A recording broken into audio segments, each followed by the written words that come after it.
This is Sneaker Gears. My name is Levi, and welcome to a special performance gears comparison inspired by The Last Dance. Another confirmation that Michael Jordan is the GOAT. Being from Chicago, you're not going to convince me otherwise, but we're not going to talk about that. One of my subscribers actually said, how does the retro performance stack up against today's current crop of performance shoes? And I actually wanted to do as direct a comparison as possible between the 11, 12, 13, and 14, the last four models that Jordan played in. Potentially you could say 11, 12, 13, as the 14 he really only played in the last series of the last game, as that was still a prototype. But we're going to start with the 11 and go from there.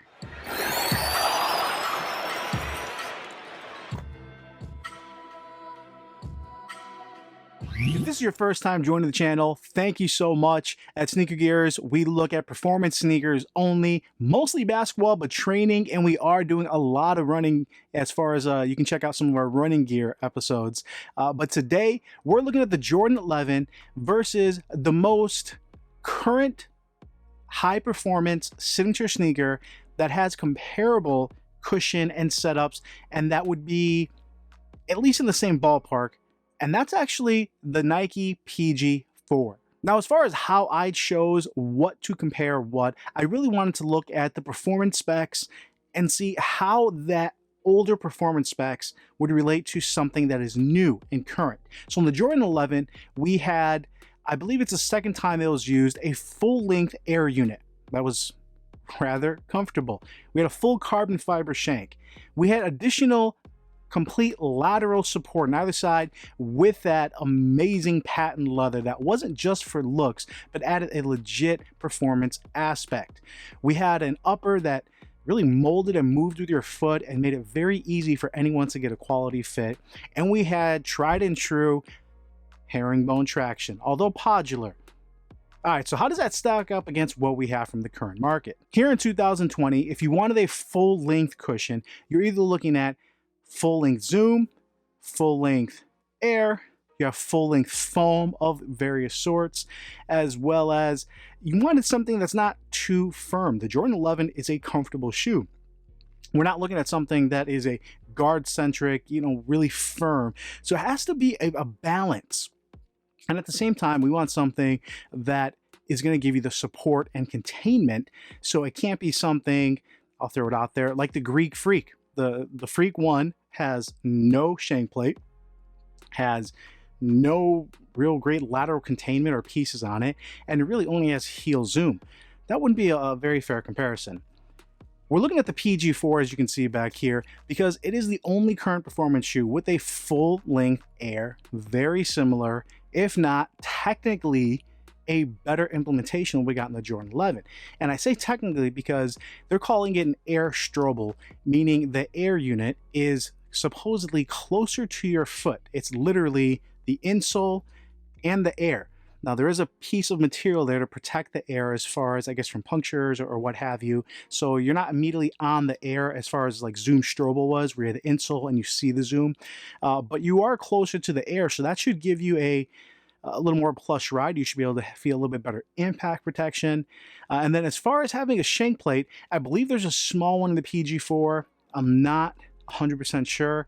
Based on what I've seen when they did kind of the 3D breakdowns, there is no official shank plate. In my review, it did bother me. So this is something you would have to add a shank plate or some kind of support to it. And then finally, the support and containment. We are looking at a shoe that does have decent lateral containment, both with the straps and lacing system and the zip up enclosure, where you have kind of a double containment setup, and does a decent job overall. Looking at any other shoe on the market currently, nothing else is as similar.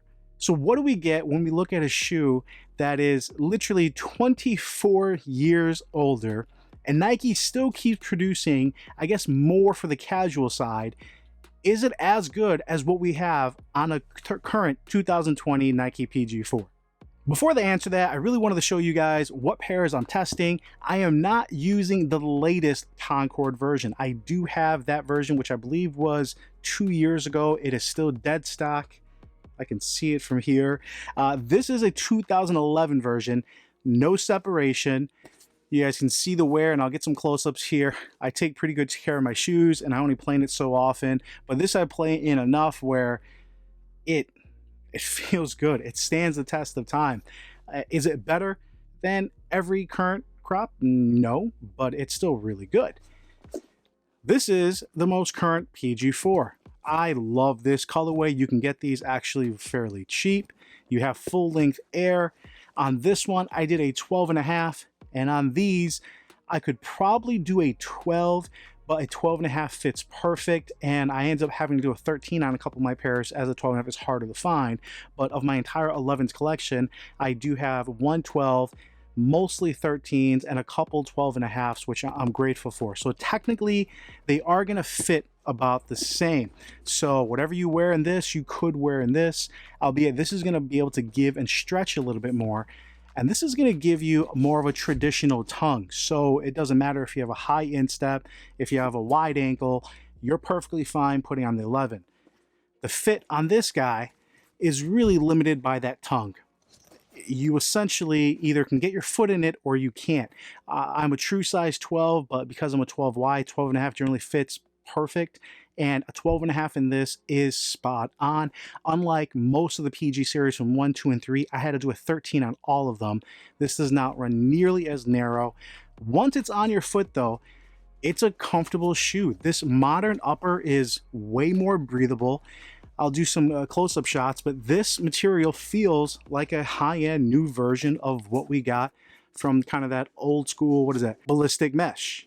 So all in all, fit-wise, you're getting fairly equal, but I'm still going to get a leg up on the Jordan 11 because I think the majority of people are able to get a solid fit on this, where you're going to have a few issues with this depending on your foot shape. Working our way down to support.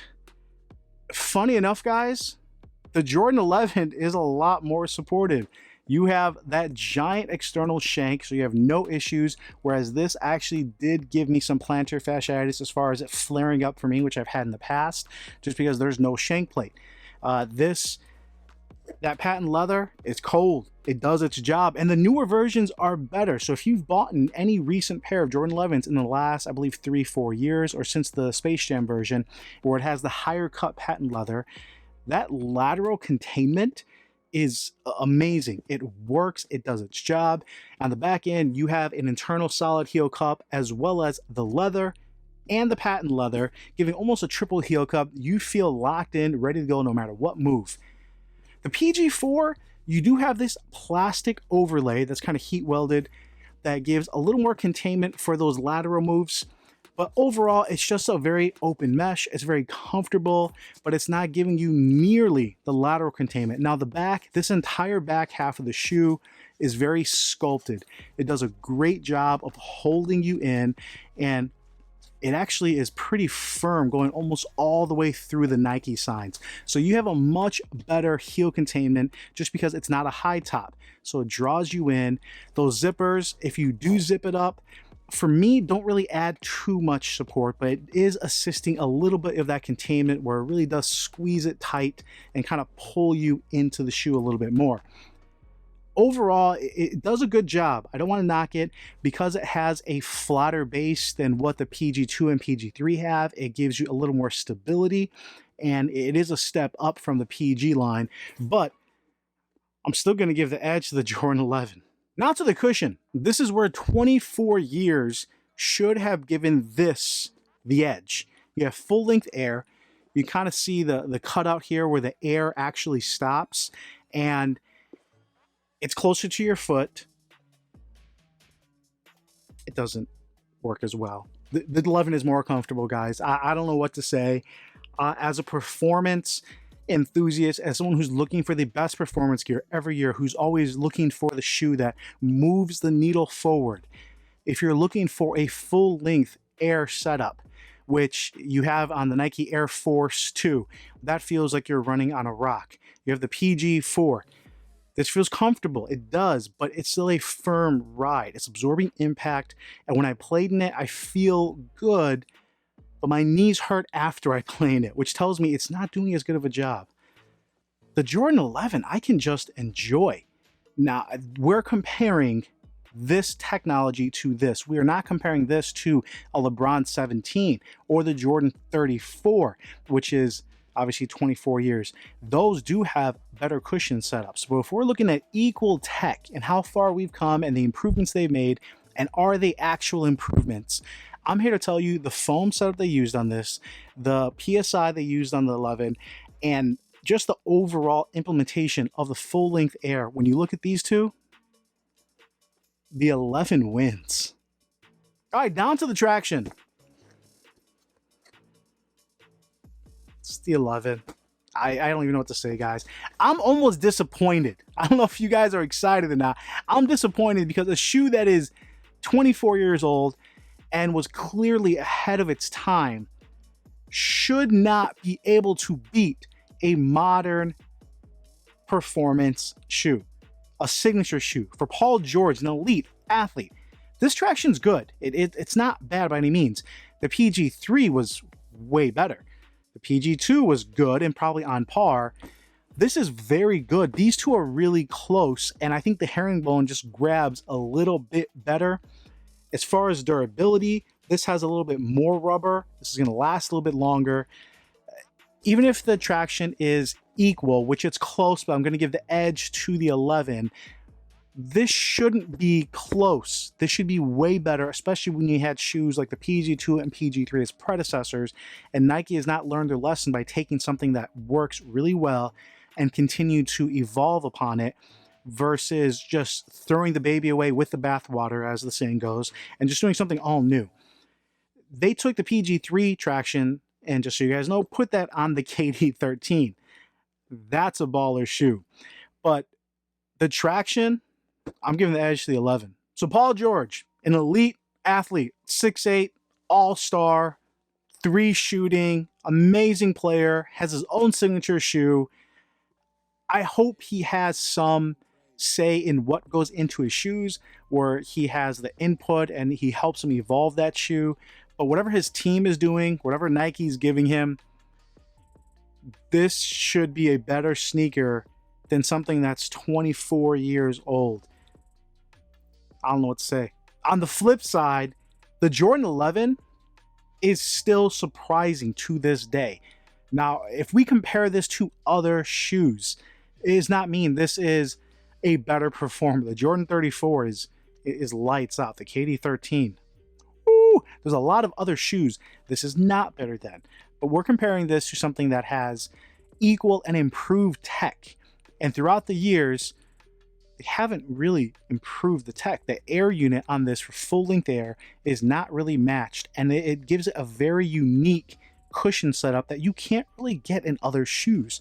There's a few guys I used to play with at the gym, and they always bring 11s, different colors, ways, and I understand, because if you like the cushioning that this offers, there's not really a comparable. I can tell you the KD13 with a full-length zoom and double-stacked 4-foot zoom feels amazing. It's bouncier. I can't really tell you it's better because it's just a different feeling. The LeBron 17 has super plush cushioning, but it's heavier and you almost feel slower. This is something that is just awesome. And if you're spending the amount of money that they're charging for these nowadays, which I believe is like $225, you obviously have something that is amazing off court, is going to give you casual use. But yeah, you can absolutely use this on court, break someone's ankles, go home and go on a date and still flex. Guys, girls, if you like that video, please give it a thumbs up. Let me know if I missed anything, if you had any questions, or you want to see me compare some of the retros to their modern counterparts. Next week, we're going to be looking at the Jordan 12 with full-length zoom, which should tell you what comparable shoe nowadays is going to be comparing it to and give you an idea. Put in the comments below if you want to kind of guess what we're going to be doing.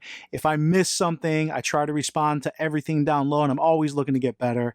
As always, I really appreciate you guys. This is Levi with Sneaker Gears, and I'll come at you later.